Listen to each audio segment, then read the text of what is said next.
Donc nous sommes le collectif Utopia. Nous sommes heureux de vous accueillir dans ce dôme afin d'opérer une session onirique de contes et de lectures provenant du monde de l'univers. Donc ça va durer environ 2h30, donc 2 heures tout public, avec une entracte de 10 minutes au milieu. Après une deuxième heure plus public adulte, voilà. Ça serait bien d'éviter de sortir pendant les contes. Entre chaque conte, il va y avoir des petits intermèdes musicaux, et puis des entractes aussi. Même si ça vous plaît pas, bon, écoutez, faites quelque chose, voilà. Donc voilà, merci. Et, passez un bon moment. Amusez-vous bien, rêvez bien. D'accord. Nous allons donc commencer.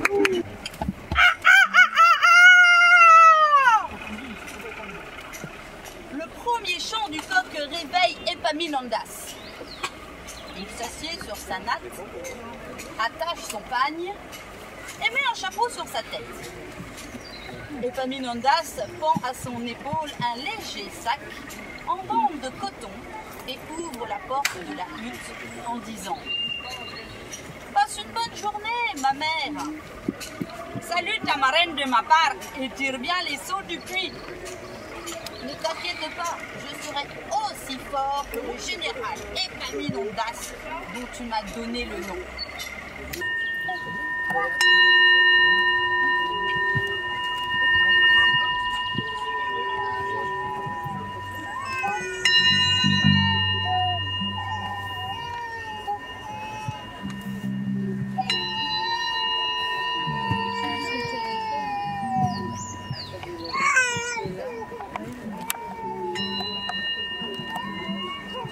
Je veux devenir une montagne.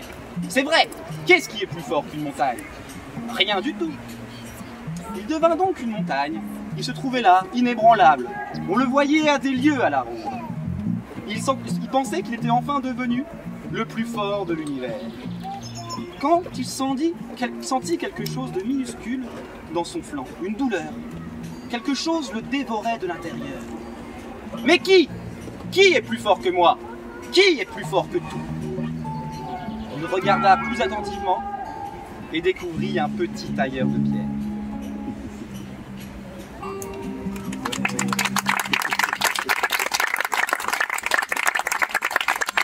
Les esclaves. Au commencement, Dieu créa le chat à son image. Et bien entendu, il trouva que c'était bien. Et c'était bien d'ailleurs. Mais le chat était paresseux. Il ne voulait rien faire. Alors, un peu plus tard, après quelques millénaires, Dieu créa l'homme. Mais uniquement dans le but de servir le chat, de lui servir d'esclave jusqu'à la fin des temps. La boîte à bisous. C'est un conte de Jacques Salomon. Il était une fois un ex-enfant qui était devenu un adulte important, très sollicité et très écouté. Quand je précise important, je veux dire qu'il avait acquis dans le monde de l'éducation une certaine réputation. Il était consulté, il donnait de ci, de là des conférences sur la famille et l'école. Par ailleurs, il avait élevé plusieurs enfants, devenus à leur tour des adultes.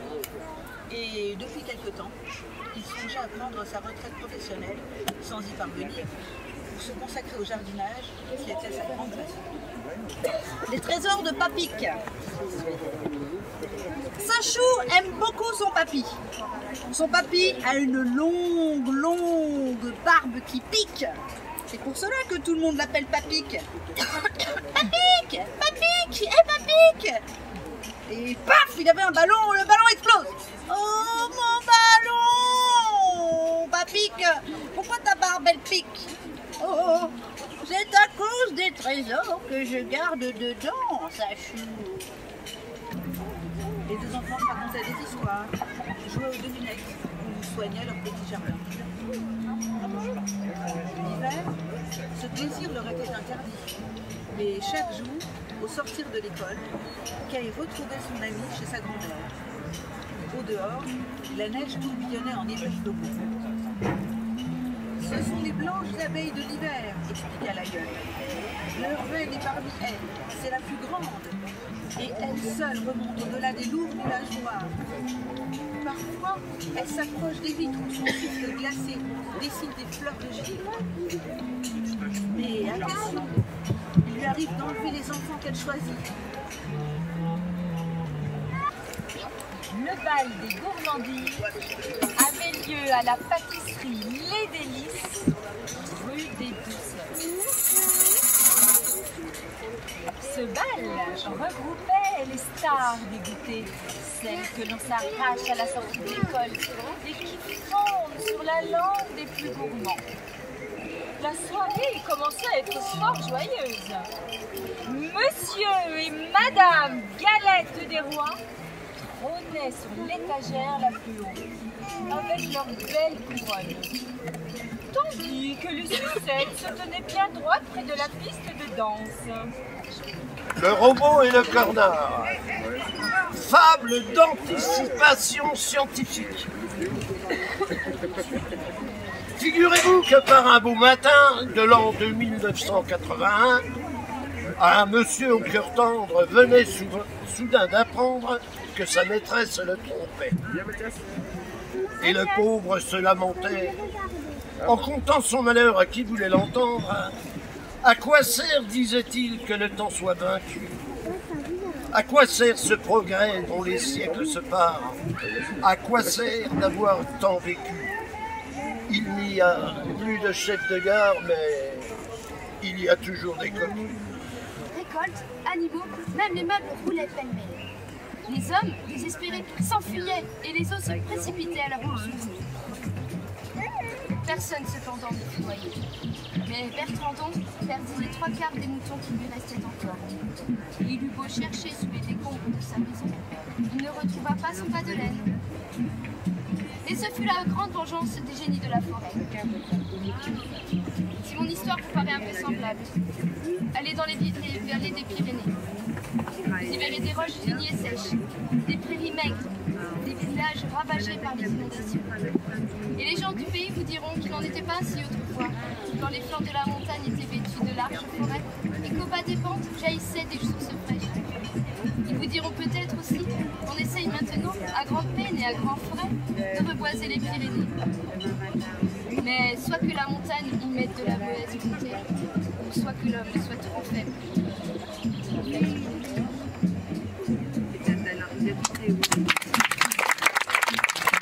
Ça s'appelle Praline des Baras. Il fait nuit. 4 hommes marchent sur la route.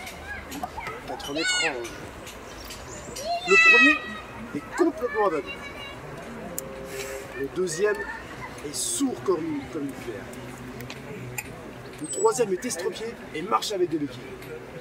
Et le quatrième tremble de froid car il n'a que quelques hardes pour se vêtir. Il passe à la lisière d'une forêt et entend un cri. « Écoutez, dit le sourd, j'ai entendu quelqu'un qui a des ennuis. »« Oh oui, dit l'aveugle en scrutant l'obscurité. Je les vois là-bas. »« Courons, dit l'estropié.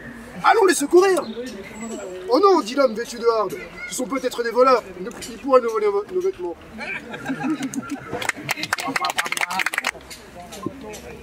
Ses voisins vinrent trouver le vieux paysan pour donner leur opinion. Pauvre idiot, il était évident que tu allais te faire voler. Tu aurais mieux fait de vendre ton cheval, tu serais devenu riche. N'exagérons rien, répondit le vieux paysan chinois. Tout ce que nous pouvons dire, c'est que mon cheval a disparu de l'écurie. Tout le reste n'est qu'appréciation de votre part. Est-ce un malheur? Est-ce une bénédiction? Nous ne connaissons qu'un fragment de l'histoire. Jeté comme une pierre par le pagel pour aider sa puissance, le cri aigu de la mer qui ayant ouvert les yeux découvrait l'épouvantable traîne de mort du coq, les nerfs encore en rage, griffes et argots déchirant le vide, ma propre exclamation d'effroi mêlée à des hoquets de dégoût que je ne pus retenir, toute cette démence fit qu'à son tour l'enfant s'anima. Il s'agita et eut des pleurs nerveux qui dressèrent aussitôt de joie la mer à l'espoir comblé et mirent un bref contentement sur le visage du pagel.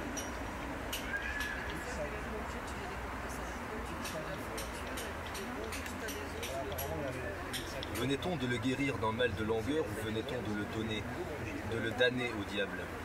Comment aurais-je pu savoir? Quant à l'orage du ciel, mes sens ne le subissaient plus. Seul m'atteignait celui auquel j'assistais, bien plus bouleversant par sa foudre des profondeurs. Et l'homme ne me parut plus être un simple montagnard des hautes terres, mais une des 100 000 mains de Satan. Bande d'ignorants, répondit Nasreddin.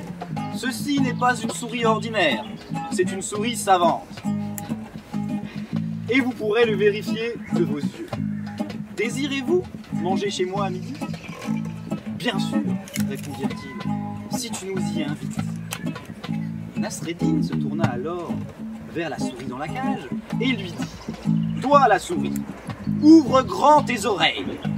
Va à la maison et dis à ma femme de préparer un bon repas. Je viens à midi le déguster avec mes amis. Il fustige à plein temps l'iniquité du sultan. Celui-ci n'a qu'une seule envie, se débarrasser de lui. Il convoque ses conseillers et leur demande leur avis.